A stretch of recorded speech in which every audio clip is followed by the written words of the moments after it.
Now to talk about the bus tour, Lloyd Marcus, who is a performer on the Tea Party Express tour, and Darcy Van Orden, a Utah Tea Party organizer. Thank you both for being here. Good morning, Carol. Good morning. Good morning. I appreciate you getting up early with us. Darcy, let's start with you because I was wondering, you're a proponent of small government. How do you think the federal government performed during the hurricane? You know, I guess I'm curious about how bad the storm was to be. But they did do an excellent job, I guess it seems like, getting things prepared for it. I guess I'm still waiting to see what all the fuss is about. So I guess we'll see where it goes. What do you mean what all the fuss is about?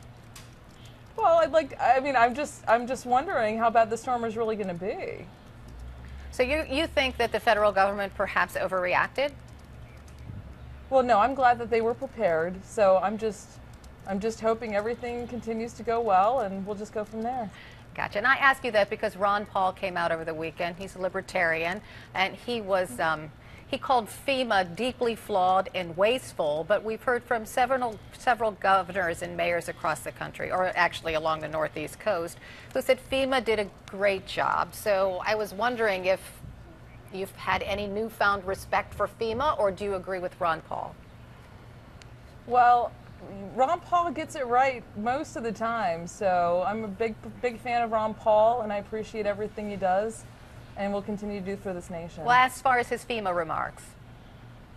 Well, I guess we'll just have to see where it goes. In large part, all of government's extremely wasteful, so I think it's a pretty accurate statement that, like most government, FEMA's pretty wasteful.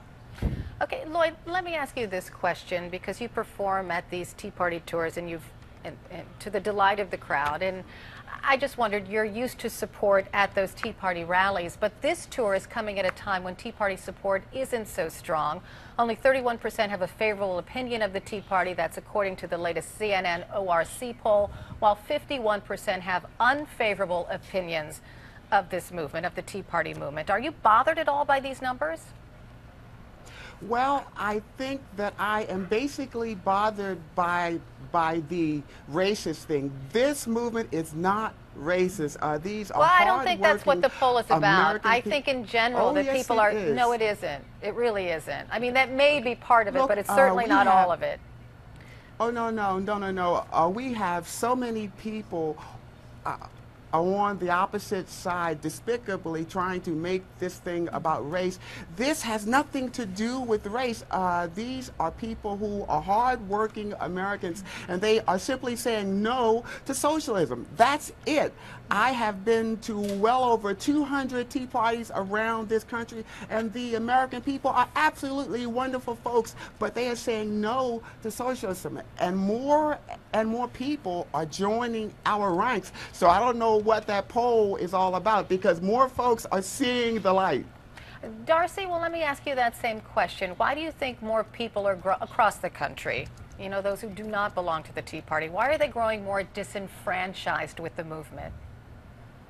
Well, I guess I'd have to look at your polling data to answer that question. I think you can pretty much poll to get whatever response you want. I disagree. I think in large part, I find that people from all walks of life, all across the aisle, have come to the realization, yes, government is wasteful. Absolutely, government is spinning out of control.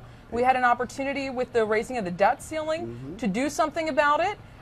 We were hopeful with the brand new Congress that we'd usher these new freshmen in and they would keep to their promises and rhetoric that they would actually cut the spending. And what did we do? We cut $43 billion. Oh, well, That's let me ask you it this way, Darcy, because I think excuse me, just let me pose this question to Darcy. I think that most people, in response to that poll, are disenfranchised more and more of the Tea Party because of the debt ceiling debate and because of the Tea Party's unwillingness to compromise on anything.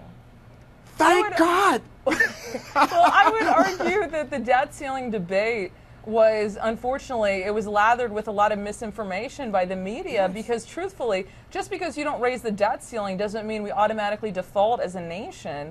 And so, unfortunately, there was a lot of misinformation out there that people kind of gave into, and that was kind of disturbing to watch. We had an opportunity to stop kicking the can down the road, do the right thing, and not continue to service our children and our children's children with debt of spending we do today. Amen, sister. And yes, right it's on. unfortunate that they chose not to do the right thing and deal and stop the spending. And so we're just going to continue the course. We'll raise the debt ceiling again in 2013. Let me ask you just one more we question. talked about saving 5 cents, basically. Hold on. Let me ask another question.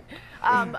As far as default in the debt ceiling, if we didn't raise the debt ceiling, by and large, the majority of economists and our business minds right here said the country certainly would have gone into default. So I just want to clear that out. No, that's Last not true. question. That is not true. Accurate. I don't care who said that. That's not They true. just have That's to prioritize spending, and that's the key. We were going to force our government to finally prioritize spending and stop the out-of-control spending, and all we did was kick the can down the road. And most people know that. We're not stupid, and that's the Tea Party. We're not stupid. Wow. Okay, is so right. we're going to wrap this up, and thanks to both of you, and good luck on your tour. Lloyd Marcus, who Thank you. performs for the Tea Party Express in RC, and also Darcy Van Orden, organizer for the Utah Tea Party Express. Thank you so much. And I just want to go to our two business I thought there's reporters nothing here. we'd agree on, but you know what I agree with them on? The wow at the end. Wow is all I have to say about those two. So please We're tell not, people the I'm not truth. even going to relive that debate. I mean, everybody's been through this one already. If those two want to go around and think what they're thinking about prioritizing spending, not meaning defaulting on something, knock yourselves out on your 29-city bus tour. The facts are the facts. Opinions are opinions. The two don't get to mix. All right.